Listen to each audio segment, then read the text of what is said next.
बात करते हैं रोजगार की। कोई भी रोजगार हासिल करने के लिए हमें चाहिए होती है स्किल, डिग्री या फिर कोई टैलेंट। जब बच्चे का जन्म होता है और रिश्तेदार आकर पूछते हैं, अब बड़े होकर बच्चे को क्या बनाओगे? तो पेरेंट्स का जवाब होता है, हमारा बच्चा तो बड़े होकर इंजीनियर बनेगा, या हमारा बच्चा तो बड़े होकर डॉक्टर बनेगा, या कई पेरेंट्स ये भी कहते हैं कि हमारा बच्चा तो बड़ा होकर अफसर लगेगा। अरे तो क्या हुआ? ये तो बच्चों के बचपन की मजाक की बातें हैं। लेकिन क्या ये हकीकत है? जी हाँ, ये हकीकत है। ये मैं नहीं, ये आर्टिकल बोल रहा है। 82% इंडियन पेरेंट्स इन्वॉल्व होते हैं in deciding their child's career. ये होता है लैक ऑफ अवेयरनेस की वजह से। ये आर्टिकल देखें जिसमें एक सर्वे किया गया और ये पता चला कि 93% of Indian students they are just aware of only 7 important career fields, और वो हैं engineering, accounts and finance, computer application, medicine, management, designing and law. ऐसे बहुत से करियर ऑप्शंस हैं, जैसे कि क्या आपने कभी हिप्नोथेरेपिस्ट का नाम सुना है? क्या आपने कभी फॉरेंसिक साइंस टेक्नीशियन का नाम सुना है? या कभी आपने ऑनलाइन डेटिंग घोस्ट राइटर का नाम सुना है? जी नहीं, हमने ऐसे करियर्स के बारे में बिल्कुल नहीं सुना, और ना ही हमें ऐसे करियर ऑप्शंस के बारे में कोई अवेयर करवाता है, और ना ही कोई इतने हाई लेवल इंस्टीट्यूशंस हैं जो कि इसके रिलेटेड कोई डिग्री या कोई डिप्लोमा देते हों। ये है रियलिटी ऑफ इंडियन एजुकेशन। यहाँ पे lack of awareness among teachers, among students, among parents की वजह से बच्चों को यही नहीं पता कि उन्होंने अपनी लाइफ में करना क्या है। जब हमें यही नहीं पता कि हमें अपनी लाइफ में करना क्या है, तो फिर हम रोजगार और जॉब की बातें कैसे कर सकते हैं? तो सबसे पहले तो हमें ये जानना बहुत ज़रूरी है कि आखिर हम अपनी लाइफ में करना क्या चाहते हैं। इन 7 करियर ऑप्शंस के अलावा मोर देन 250 करियर ऑप्शंस हैं जो कि एग्जिस्ट करते हैं। It is very important to get aware about all these career options. इसके लिए ज़रूरत पड़ती है करियर काउंसलिंग की। इंडियन स्कूल्स में चले जाएं, कॉलेजेस में चले जाएं, वहाँ आपको 1 या 2 काउंसलर ही मिलेंगे, and they are also not specialised in career counselling. तो कहाँ से बच्चों को पता लगेगा कि आखिर क्या करियर ऑप्शंस उन्हें परस्यू करने चाहिए, और क्या क्या जो वैकेंसीज हैं, और क्या उस फील्ड का स्कोप है। कितनी कमाल की बात है ना। पेरेंट्स अपने बच्चों को डॉक्टर या इंजीनियर बनाना चाहते हैं, लेकिन ये सर्वे देखें, all India survey for higher education की रिपोर्ट देखें जो कि 2021 और 22 में आई। उन्होंने बताया कि 1.13 करोड़ स्टूडेंट्स आर्ट्स लेते हैं। तो फिर इंजीनियरिंग और मेडिसिन सेकंड पर होगा? जी बिल्कुल नहीं। लेकिन सेकंड पर है बीएससी, जिसमें 49.66 लाख स्टूडेंट एनरोल करते हैं। आर्ट स्टूडेंट को तो डेली बेसिस में बहुत कुछ सुनना पड़ता है, जैसे इस सब्जेक्ट का तो कोई स्कोप ही नहीं है। अरे तुम भी प्रैक्टिकल करते हो, तुम आगे क्या करोगे? टीचर बनोगे? अरे तुम्हें तो कोई कट ऑफ की टेंशन ही नहीं होती होगी। और ये तो बहुत ही कॉमन चीज़ है कि वीक स्टूडेंट्स तो आर्ट्स ही लेते हैं। पर इतनी सारी मिसकंसेप्शन होने के बाद भी आर्ट्स कितना पॉपुलर सब्जेक्ट है। इट इज़ नॉट बिकॉज कि वीक स्टूडेंट्स ही इसमें एनरोल करते हैं, बट इट इज़ बिकॉज इसमें बहुत सारी डाइवर्स करियर ऑप्शंस होते हैं, बहुत ज़्यादा क्रिटिकल थिंकिंग एंड क्रिएटिविटी की ज़रूरत पड़ती है, इसलिए लोग इसे प्रेफर ज़्यादा करते हैं। लेकिन सबसे बड़ी परेशानी की बात है बेरोज़गारी, जो आज के यंगस्टर्स में बहुत ज़्यादा बढ़ गई है।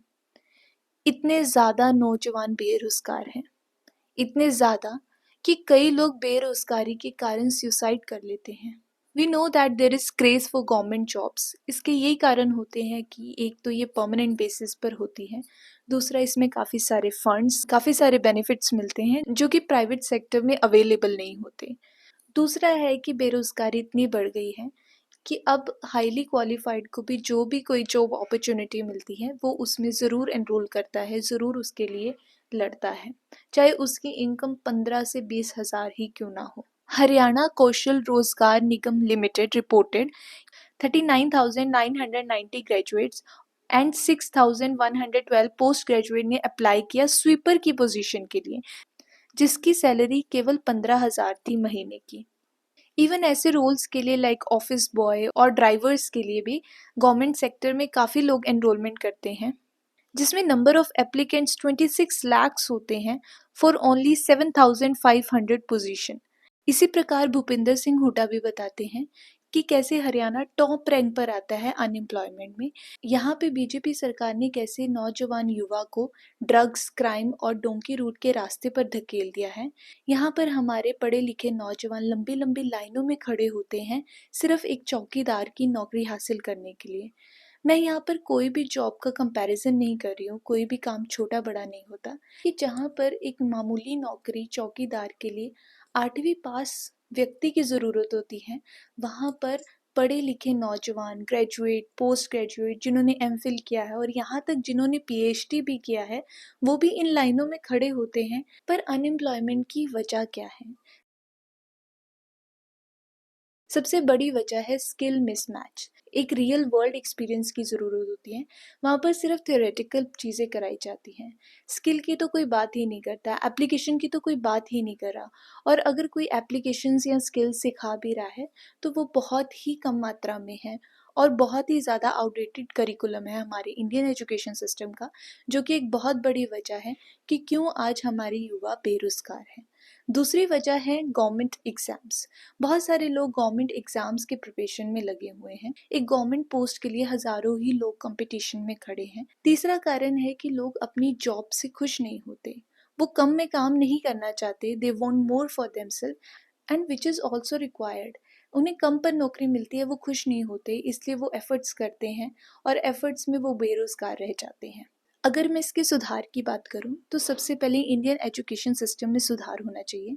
जहाँ पर थ्योरेटिकल नॉलेज इंपॉर्टेंट है, वहाँ पर प्रैक्टिकल नॉलेज भी होनी चाहिए। और दूसरा सोल्यूशन ये है कि बहुत सारी जॉब इंट्रोड्यूस होनी चाहिए। आईएमएफ गीता गोपीनाथ बताती हैं कि इंडिया को 60 से लेकर 148 मिलियन न्यू जॉब्स इंट्रोड्यूस करनी चाहिए बाय द ईयर 2030।